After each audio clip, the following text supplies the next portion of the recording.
tell me something about copyright that you think people don't generally know. I think a lot of people don't know that there's such a thing as a common law copyright. I think that there's certainly a lot of benefits to registering it, which we can absolutely talk about. But the minute pen goes to paper and something's created, there's a copyright in that. Do you think that people imagine that because there's no copyright notice on something, that C with the O and the year and their name, that because that's not on the item, that it's not copyright protected at all?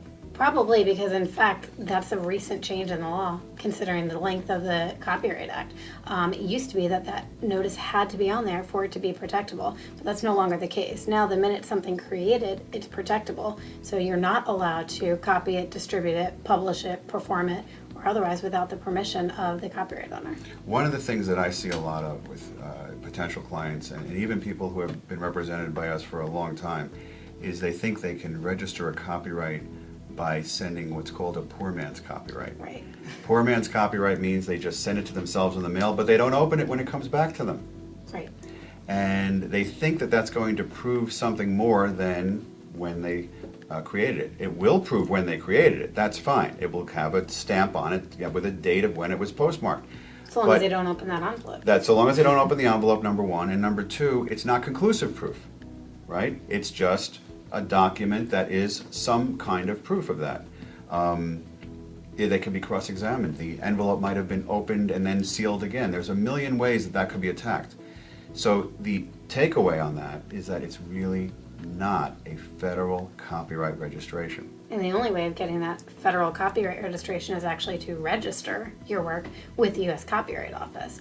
And in fact, a lot of people don't know that you can't sue for an infringement until you've done that. So that's a bar to getting into the court system to enforce your rights.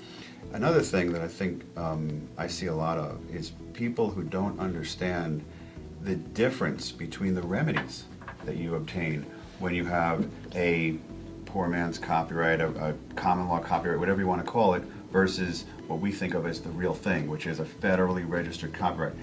What's the big difference in terms of remedies? The damages. That's right. Absolutely. The damages do not have to be proven as actual damages, as if I suffered this amount of damage, which you can calculate because you copied a picture of mine and then displayed it somewhere. The damages are presumed in the statute itself. And the other thing is that there are other enhanced penalties. I believe copyright infringement also provides for attorney's fees reimbursement in certain circumstances. If it's registered before the infringement occurs. Exactly. Which is a critical time period. So the important thing, the takeaway from all of this, is that without a federal registration, a person who has created something is really at a disadvantage.